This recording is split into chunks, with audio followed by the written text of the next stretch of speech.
Во студиото на Здраво Македонија по 9 часот се дружиме со доктор Ирфан Исмаили од Универзитетската клиника за пулмологија и алергологија, Наташа Јосифовска-Левковска, основач на Нате препорачува, и пеачката Мија Перевска.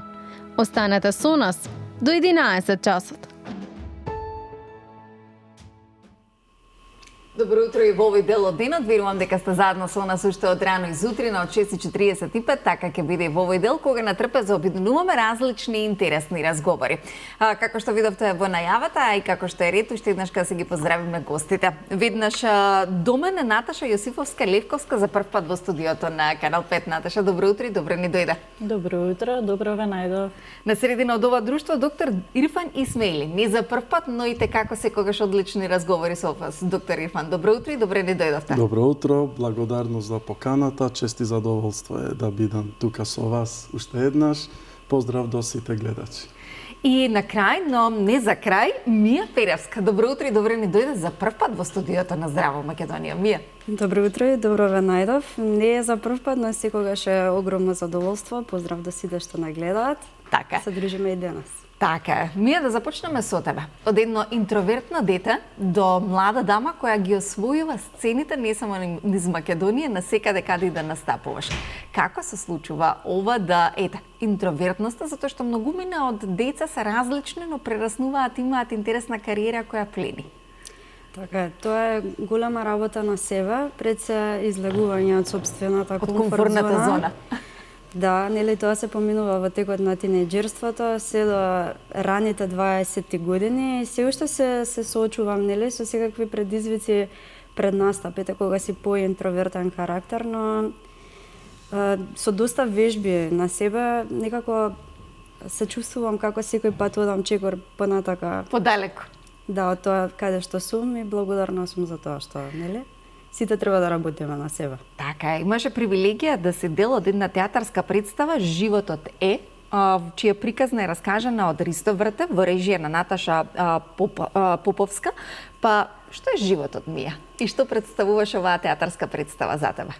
Животот навистина е кабаре. Ова беше пред неколку години. Навистина беше еден од проектите што, баш како што рековте, ми извади од комфортната зона. И затоа го поврзувам. Да. Со Ристо соработувавме првенствено со Македонската филхармонија пред неколку години, кога нели бев придружни вокали на Архангел и на филхармонија во градскиот парк. Тоа беше прекрасен настан. Импозантно. Да, така. И од таму се роди нашата соработка. Ристо повторно ме повика заедно со Наташа Поплавска и ја остваривме представата заедно со еден тон танчери. Тоа беше навистина голямо доживување. Настапувавме низ Македонија.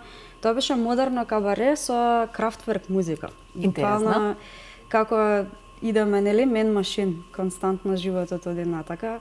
Така што тоа, благодарна сум. Така, животот е многу интересен, животот најчесто не пресретнува со позитивни или негативни случувања, но и ракот како да стана секојдневиот животот на македонските граѓани.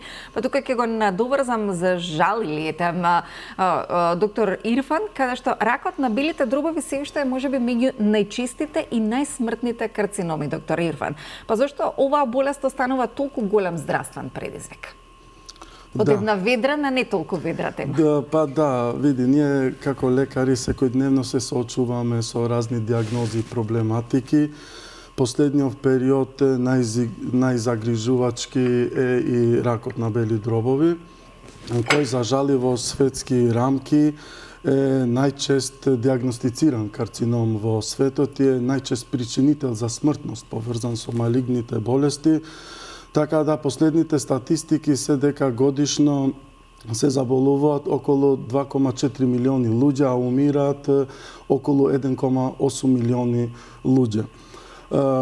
Како здравствен проблем е тоа што најчесто луѓето и во светот и кај нас се диагностицираат во подоцнежните стадиуми, во стадиумот 4, каде што и лекувањето е лимитирано и покрај напредокот во новиот третман со генска или таргет терапија, со имунотерапија, но бидејќи се диагностицира во подоцнежната фаза, така да и третманот и лекувањето е ограничено, како што кажав. Исто така големата стапка на пушачи, недостатокот на скрининг и негирање на симптомите, сите овие се едни фактори што придонесуваат да биде глобален проблем во светот, па и кај нас, за жал. Така, го споменавте пушењето, кое што за многумина е уживање. Но дали пушењето е единствена причина за ракот на бели дробови? Не е единствената причина, но за жал е најчестиот ризик фактор, каде што на пушењето се опишуваат 80 до 9% како ризик фактор за настанување на белодробниот карцином. Исто така имаме и други причинители, како што бидејќи во чадот од цигарите имаме многу хемиски и штетни соединенија, околу 7000, а канцерогени се околу 70-тина. Така да тука влегува потоа и пасивното пушење, влегуваат и други ризик фактори, како што се аерозагадувањето, изложеноста, професионалната изложеност на разни хемикали, на азбестот, на никел, хром, издувни гасови и така натаму. Сите овие заедно придонесуваат за да имаме една голема стапка на ризик фактори за појава на ова болест. Го споменавте пасивното пушење. Ова да беше една просторија каде сите ние ќе бевме пушачи. Ризикот каков е на пасивните пушачи? Да, за жал ризикот е голем и кај пасивните пушачи. Се опишува 20 до 30% појава на белодробен карцином кај пасивни пушачи кои седат во затворена просторија со пушачи, бидејќи исто така и тие се изложени на тој чадот што го спомнавме и тие токсини што се ослободуваат при чадот од цигари. Исто така во поновно време се споменува и еден друг ентитет, third hand smoke, односно просторијата каде што седат или каде се пуши, каде што алиштата, мебелот е загаден. Да, е загаден и со тек на времето се ослободуваат тие честички, тие токсини, кои потоа повторно доаѓаат во контакт со нашиот организам. Така да ризикот е голем и кај овие популации. Така. Но каде и да сме, кога ќе се купиме нешто ново, убаво, интересно, секогаш се поттикнува на смевката, па дури и за жалете да сме во болнички кревет, каде што на некому ќе му однесеме нешто убаво интересно, за да ја поттикнеме и за да ја задржиме на смевката. Па така, мојата насмевка е и текако голема, кога во мојата рака ова утро ја имам оваа чаша, каде што е испишано една е Сандра. Ние гледаме на екранот затоа што малку сме збунети што и како треба да имаме. Една е Сандра, но една е и Наташа, која што ова го создаде како еден интересен бренд Наташа препорачува. Наташа, како започна вашата приказна? Па сосема случајно.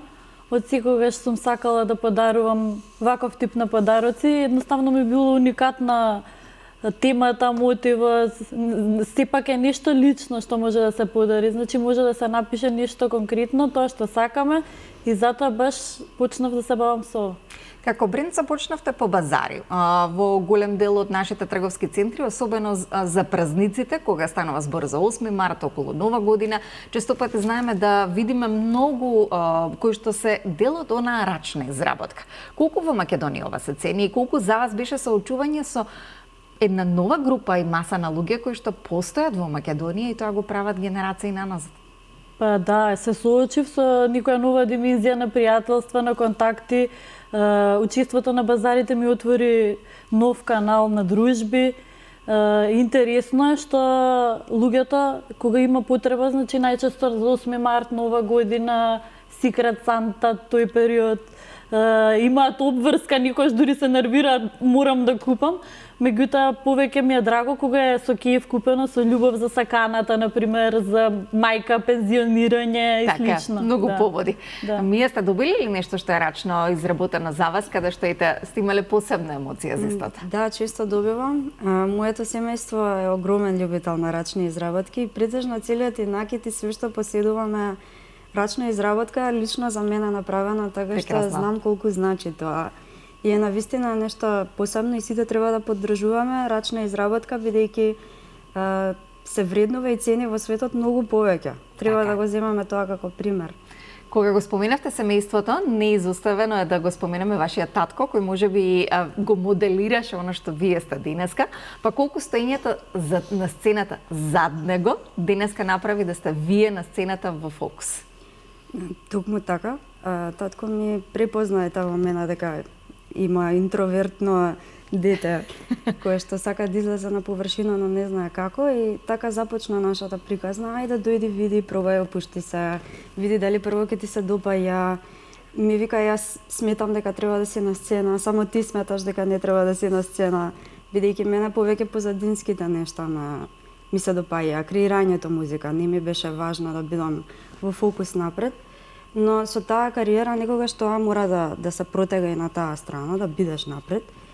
И ето, таа соработка до ден денеска трае веќе 15 години, што се вика соработуваме и на негова музика, и на моја музика, и во живо, и тоа е тоа.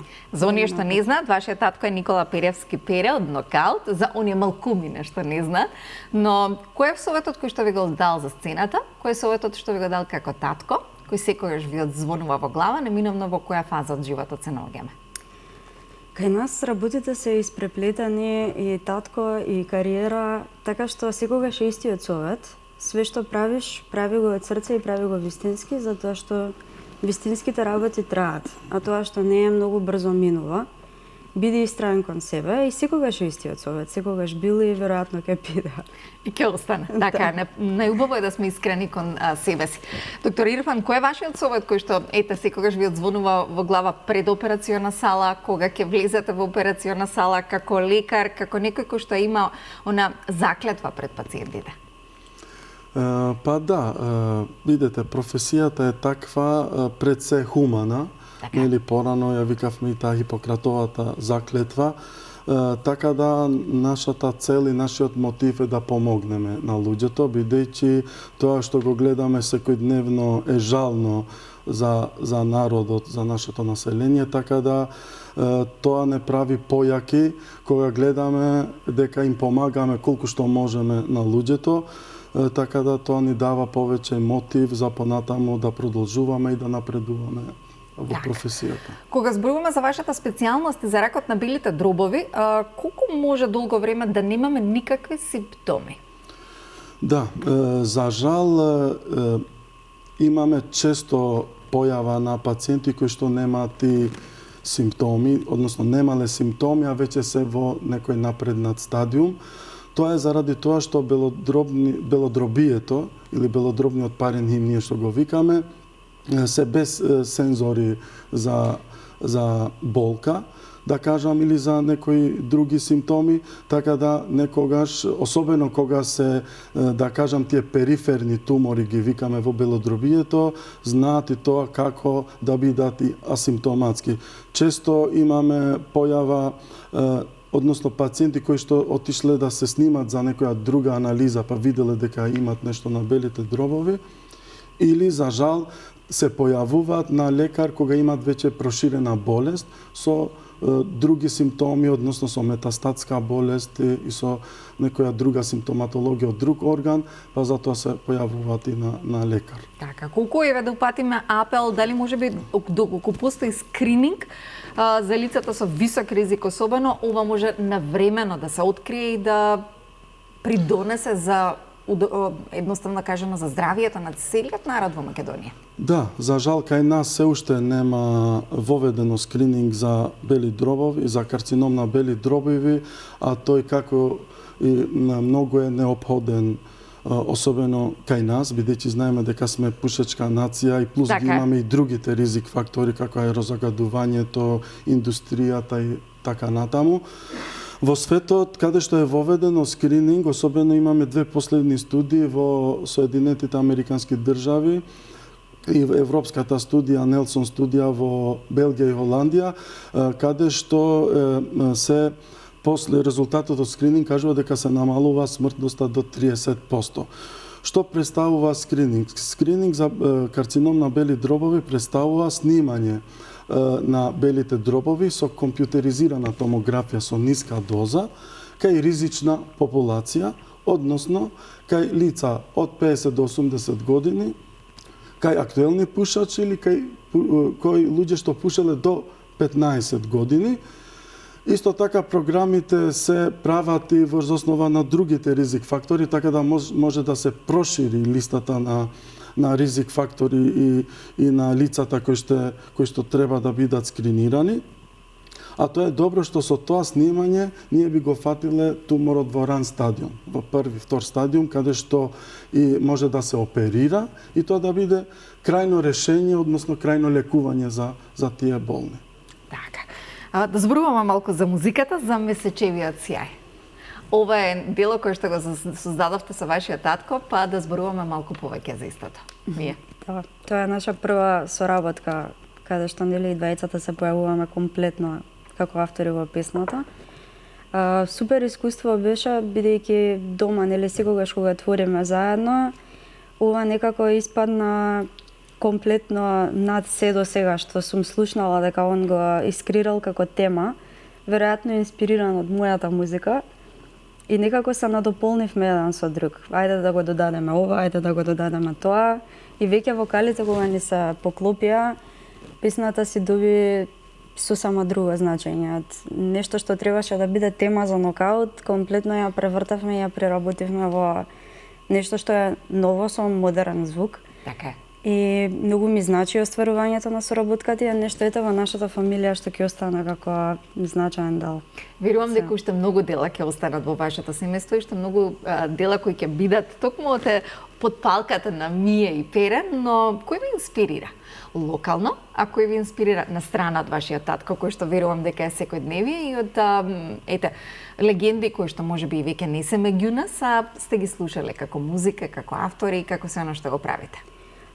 Порасната сум доста на Фил Колинс, Брайан Адамс, легенди кои што до ден денеска ете, можеби никој не го надминал звукот во нивната кариера. Фил Колинс и звонредот, така? Да, често се инспирирам од концерти, скоро бев на Джемироквај на концерт, веројатно најдобриот концерт во живот што можеби некогаш ќе го гледам.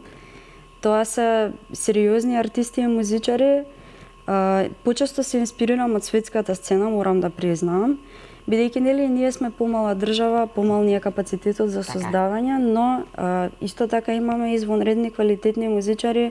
Дури и од изворната музика доста се инспирирам и во вокалната интерпретација, често тоа можеби се чувствува, скалечни движења и така натака.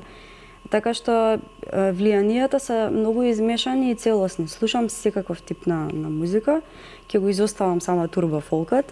Сега разочаравте голем дел од публиката. Предпоставувам. Но реалноста за мене е таа и секогаш ќе остане. Ние како музичари наша должност е да се бориме за тоа што сметаме дека е квалитетна музика и така и ќе остане. Така, ете како имаме квалитетна музика. Последно на сцената настапевте во Public Room, каде што верувам оние кои што ја сакаат квалитетната музика беа дел од тоа музичко катче, па што е следно? Каде Мија ќе настапува, како минува вашето лето, музичко лето и што правите кога рефлекторите не се уклучени? Така е. Во Public Room имав концерт и промоција на 6 јуни и беше нешто на вистина за кој што се спремав подолго време.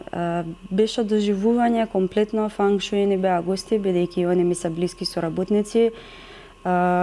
Едноставно беше неверојатно искуство и конечно за мене заврши едно поглавје. Албумот го спремав па повеќе од 5 години сигурно, можеби некои песни од многу поодамна ги имам започнато во тинеџерските години. И ете баш тие 10 песни одлучив да се најдат на тој албум и се онака вешто сработени, што се вика буквално дел од душата си остави во албумот. И тоа доста знае да го измори човек креативно. И решив да направам малку пауза од настапи со моја авторска музика, нели настапувам секако на неа со песните од албумот, периодов малку одмарам, бидејќи тоа е огромна стимулација, работа константно неколку години на еден проект и кога ќе го завршиш сакаш да издишиш. Така. И периодов искрено одмарам малку и повторно по тоа ќе се вратам на креирање на некои музички спотови следни кои ги спремам. Која е Мија кога рефлекторите се изгасени? Што сака да прави, да чита и како ужива? Мија сакаше ветеринар да биде. Интересно. Да. Но не стана ветеринар заради тоа што ете музиката ја одбрав како начин на живот, инаку многу ги сакам животните, чувам животни, многу сакам и луѓе, многу сакам да читам книги, да патувам, сакам да слушам музика, сакам да се дружам. Често не се дружам може би по дискотеки и кафулења, но знам со другарките дома често да си готвиме заедно, обожавам да готвам многу, голем гурман сум. Кој е омилен рецепт кој го подготвувате за вас и за пријателите? Сите врсти на сосови, веројатно италијанска, мексиканска храна многу сакам. Сакам и македонска традиционална. Често рецептите на моите баби знам комплетно да ги извртам, да ги направам да ги некое... Интересно. Да, некое екзотично јадење. Па добро, убаво е да се експериментира и во музиката и во кулинарството. Сега нашата Драгче добие одлична идеја да ве покани и во нашата кујна на Канал 5, но до тогаш да видиме, доктор Ирфан, како вие се релаксирате по еден напорен ден? По многу пациенти, особено на клиниката за пулмологија, можеби овој период од годината не, но периодот кога е загадувањето, кога е оптоварувањето целосно од се што не обкружува. Како вие се релаксирате по еден напорен ден? За жал, ние сме цело време оптеретени. Од притисок. Од притисок, ние од ова проблематика што ја дискутираме, бидејќи жалосно ова што ни се случува во нашето здравство и со нашето население, бидејќи имаме многу болни, особено од ова морбидна болест што ја спомнуваме, карциномот на има граница? Дали се повозрастните или помладите? Или повеќе не постои граница? Веќе не постои граница. За жал, сега све порано и порано, односно во пораните возрастни граници се појавува, односно 50-60 години и така натаму. Така да имаме цело време напорна работа, диагностика која е многу одговорна и со ризик. И така да мора да напоменам дека ние никогаш во лето не сме работеле со 2 сали. Ова лето работиме со 2 сали за диагностика на белодробниот карцином, така да имаме енормно зголемен број на пациенти. Така да и како ни треба релакс после тоа, со пешачење, со природа, планинарење, спортување, така да се условно кажам барем малку заборави на сите овие проблеми. Мораме бидејќи ќе колабираме од стресот и од напорната работа. Споменавте диагностиката, па како се поставува диагнозата? Кој е тој редослед за да се стигне токму до вистинската диагноза во која што никако во македонското здравство како да талкаме до точна диагноза на она што ни се случува? Да.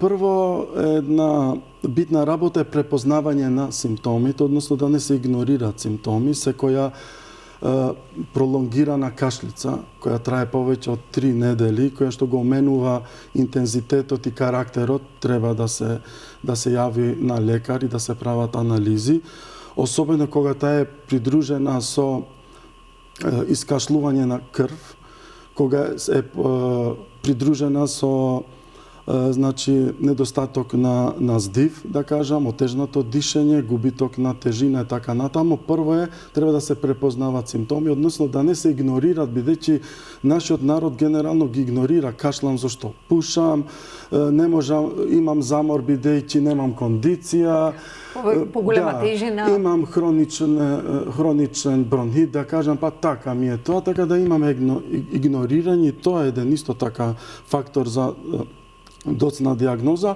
Потоа ги имаме сликовитите, да кажам, или имиджинг, ние ги викаме техники, како што е рентген, компјутеризирана томографија, пет-скен и така натаму, и потоа продолжуваме со инвазивна диагностика, ја викаме, односно со броноскопија, каде што со помош на камера со тенко црево влегуваме во дишни патишта, изимаме примерок за анализа. Кај периферни тумори имаме и биопсија од надвор со помош на ехо или со помош на компјутеризирана томографија. Потоа исто така имаме и интервентна, да кажам, пулмологија, каде што ги решаваме некои состојби, односно некои тумори што може да ги извадиме без нож, да се вика, без хирургија, ги третираме на нашата клиника. Исто така правиме и, да кажам, реканализација или палиатива кај пациенти што веќе се затнати дишните патишта, ние на некој начин со помош на таму крио сондите или аргонплазма ги реканализираме за да можат слободно да дишат. Така.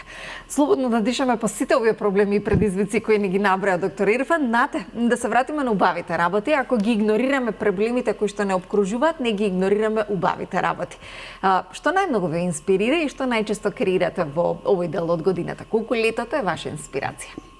Искрено, летото ми е најомилен период од годината и најчесто сега ми се актуелни лимони, Италија, шима и слично. Тоа е мојот фах, највеќе ми се допаѓа таа мотивација, мислам тие мотиви. Така, се сеќавате ли на првото парче кое што го искреиравте? И за кого беше? Дали беше наменски или за вас? Да, секако дека се сеќавам, го изработив на првиот курс за керамика и ден денес си го чувам се уште и ми е многу драго парче. Така. Споменавте курс за керамика. Колку бидејќи имате завршено високо образование, колку во животот некако го менуваме текот, живеењето, па дури и кариерната патека? Како вие се одлучивте токму овој курс да го посетите и колку од оваа дистанца велите дека е правилна одлука или можеби погрешивте? Да, ние знаеме патот животниот каде ќе не однесе. Јас по професија мислам по струка сум дефектолог, меѓутоа се бавам со продажба на храна за куќиња, повремено работам, значи инспиративна работа, креативна изработка на чашки. Така. Колку високото образование ви помогна, одмогна и колку курсот по керамика беше вистинската одлука? Курсот беше по желба и искрено се двоумев дали да почнам по тој пат и како навлегував се повеќе и повеќе ми се допаѓаше и сметам дека ми била правилна одлука и еве да ги охрабрам тие што сакаат на било која, мислам, што и да ги привлекува, да се запишат, да почнат, да видат дали ќе се пронајдат и да бидат упорни, да не се откажуваат во тоа што ги влече. Така. Од еден дефектолог до денеска инспиративна кариера. Доктор Ирфан, кој вас ви беше кариера на водилка? Како вие одлучивте да бидете лекар? Па некако така спонтано почна тоа при крајот на основното, да кажам, образование. Имав мотиви од наставниците дека можам, дека имам потенцијал. Каде завршивте? Кој е ваше мало и кој е вашето место на раѓање? Каде ви инспирира? Да, јас сум Шуто Оризари, значи населбата и 26 јули се вика школата. Од таму ме мотивира, па после почнав средно медицинско, така да тука повеќе ја засакав професијата, хуманоста и после продолжив со факултет, специализација и субспециализација. Дали сте прв лекар во семејството? Да, прв сум. Колку за вашето семејство е инспирација, мотивација и колку давате поддршка и поттик на вашето семејство и на сите што ве обкружува? Па давам поттик, ги мотивирам, особено еве внуците да кажам, кои се веќе влегле у тие води. Имам еден внук и внука кои што веќе се медицина.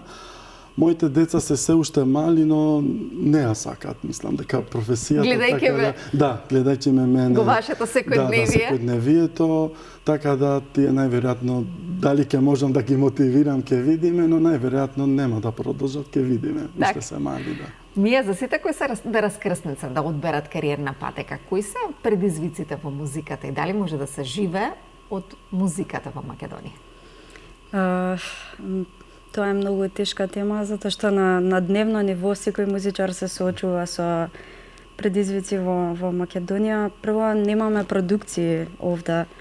Со цел да си музичар мораш да купиш песна или прво од каде средства за да купиш песна, за да пееш, за да заработуваш. И кога ги увидов тие, како да ги кажам, како дупки, пречки некои на патот, сватив дека најдобро би било да се образувам и со цел да можам сама мислата да ја изведам. Прво нели на лист како писание во вид на ноти, подоцна на компјутер со цел да допре до сечиви уши, нели? Така. Тоа се прва предизвиците. Од каде да почнеш? Дали можеш да учиш програми, дали можеш да се занимаваш со тоа, каков тип на музичар сакаш да бидеш, мораш да знаеш. Така. Некако ми се чини дека најлесниот пат во Македонија е тоа, доколку си финансиски подкрепен, да можеш да си купиш песна и така натака, и најчесто и таквите луѓе најмногу успеваат бидејќи имаат предност. Тоа се дел од предизвиците. Потоа, нели, доаѓаш до момент каде што можеби сакаш да промениш жанр, а публиката е навикната на одреден жанр. И сега како ти одеднаш почнуваш да правиш нешто друго, како одеднаш да стануваш или покомерцијален или по-некомерцијален. Нели, тоа е све, тоа е уметност, тоа е многу лична работа и за секој е различен патот. Така е, патот е различен за сите, а патот во овој момент на мене и на Наташа ќе биде кон кујната. Нема да готвиме, тука напротив ќе креираме нешто што е интересно, различно, нешто за што зборувавме, па ако постојано зборуваме за чаши, за се она што може да го видите на базари, Наташа повелета, да зошто да не го видиме и во студиото на Здраво Македонија. Повели во кујната која не е така далеку во нашето студио, а верувам дека од базарите за кои сте сведоци честопати низ Скопје, сега ќе бидеме сведоци на еден мал базар токму тука. Наташа, пред се ви благодарам што се ова ни го направивте и ни украсивте кујната со голем дел од рачно изработените чаши, се она што го имаме, а во моментот изгледа прекрасно. Најубавата девојка на светот. Мотивирачки, креативни пораки кои верувам дека на многумина ќе потекнат насмевка на лицето, а и верувам дека ќе уживаат во она што го гледаат. Чинија на која што е поставена цело семејство. Наташа, што ви е условно кажано најдраго од овие парчиња? Или е тешко како мајка која ќе прашаме кој дете најмногу го сакаш? Искрено сите ми се драги, посебно ми се овие фамилиарните чинии драги. Да замолам мојот колега да ја улови чинијата која што е чинијата која што изгледа прекрасно, каде што има една цела семејство, е подарок, ако не се лажам, за пензионирање. Не за роден ден на таткото. На татко, така. Ете, фамилијата. Наликува на детски цртеж и толку ми искрено некако и чисто, баш сликата на целото семејство. Така. Прекрасни се сите чини, прекрасно е се оно што ни го донесовте, а што ќе ни креирате? За да покажеме и докажеме дека во живо ги правите овие работи, дека уживате во вашиот дом правејќи ги, каде срцињата, љубовта и се некако е поставена на се оно што го гледаме. Би сакала на гостите да им подарам по некој подарок лично од Нате препорачува, за да си имаат спомен од ова гостување на утринската програма. Одлично. И лично да му се заблагодарам на доктор Ирфан, кој случајно, ништо не е случајно всушност во животот. Ми има помогнато за лекување на мојот татко, а со таткото на Мија имаме пораснато, значи првиот концерт фамилиарен ни беше на Антички театар и целото семејство си се собравме и толку ни беше најубав настан, ден денес децата го раскажуваат. И драго ми е што имам такви луѓе покрај себе. Нате, ништо не е случајно, така и ова гостување. Драго ми е доктор Ирфан, како што и самиот кажа дека неговата професија е да помага, а вашата професија е да се создаде уживање. Па ајде да започнеме да креираме. Прво за доктор Ирфан, малку е потешко ова, да го изненадиме еден лекар кој ни помогнал и како нашите татковци, баби, дедовци, мајки се оние кои што најмногу ги сакаме, додека сме мали некако како да не ги цениме. Кога ќе пораснеме, сваќаме колку се значајни во нашиот живот. Да, од обратна ситуација која ќе дојдеме, потоа се увидува, да. Така. Знаете, што ви е потребно за креирање? Ги носите овие бои, да прикажеме, кои што се користат за креирање на овие чини, чаши. Колку време е потребно за нешто да се создаде? Најчесто битна идејата, креацијата не трае многу долго. Се е идеја. Да, идејата е најважна. Се започнува со идеја. И пораката која сакаме да ја пренесеме на лицето кое што ќе има таа чашка. Ја споменавме жолтата, сончевата боја, еве имаме омилена моја. Така. Колку успевате да ги задоволите сите потреби? Колку успевате од базар и од барањето на нашите македонци да искреирате и да имате задоволни? Искрено се надам дека им се допаѓаат. Често знаат да ми кажат, ве гледавме на телевизија, ни се допаѓаат вашите дела, па дојдовме да си купиме, нарачуваат на Инстаграм. Правиме и по нарачка, по потреба кој што би сакал да се напише на таа чинија или чаша и слично. Така.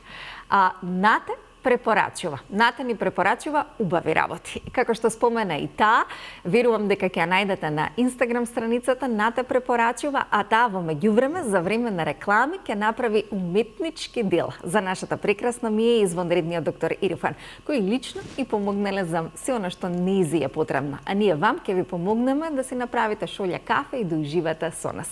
Се гледаме по реклами.